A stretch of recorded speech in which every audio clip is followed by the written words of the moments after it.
Madam President. Senator from Washington. Thank you, Madam President. I've been on the floor now for about an hour listening to my colleagues in the health care debate, and certainly want to express the opinion from many people in the Northwest. We know that doing nothing about health care certainly will guarantee that premiums will go up.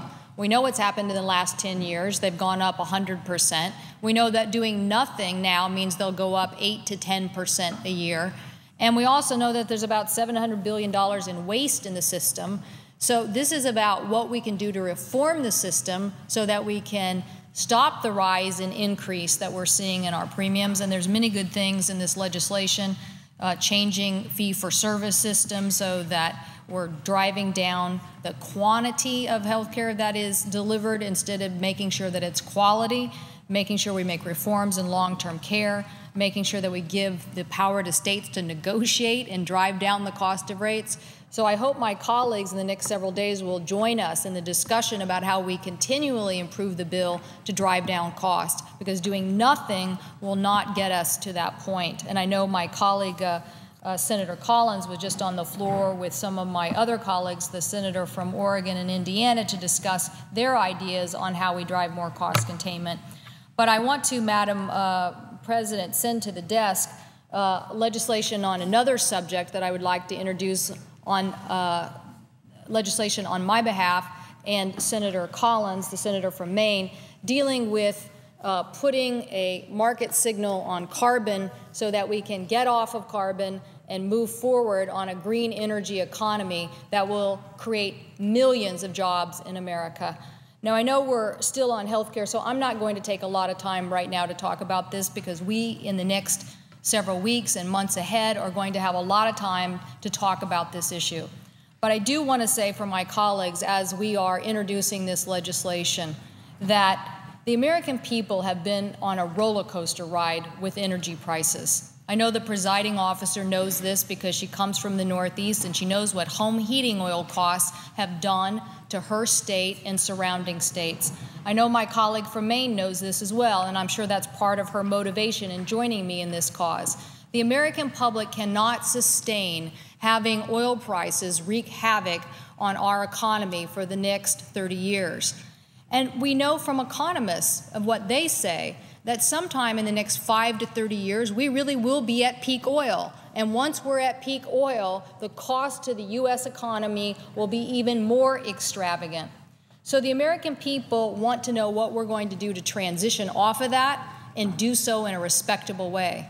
What they're not so interested in, Madam President, is a proposal that would have Wall Street come up with a funding source by doing speculative trading to continue the games that have just been played for the last year, 2 years, on various commodities that drove our economy into the ditch. I find it interesting that today in the newspapers coming from Copenhagen, that now they have decided that 90%, up to 90% of all market activity in the European trading markets was related to fraudulent activity.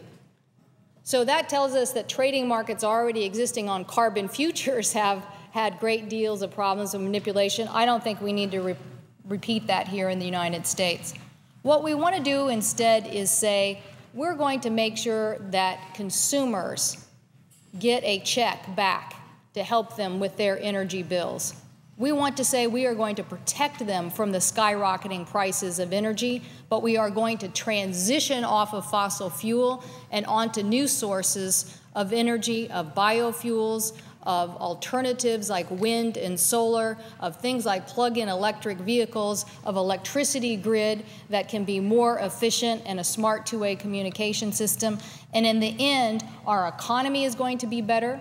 We are going to create more jobs. We are going to make sure that consumers are not held hostage by future huge energy spikes.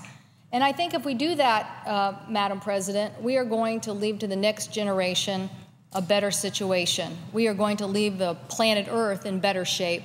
But most importantly, we are going to take our U.S. economy right now that is struggling to move ahead, and instead we are going to create thousands of jobs in the short term and millions of jobs in the next several years. That is good news to think that the United States could become a leader in energy technology, that we're not going to be as dependent upon the Chinese for battery technology of the future as we are right now on Middle East oil.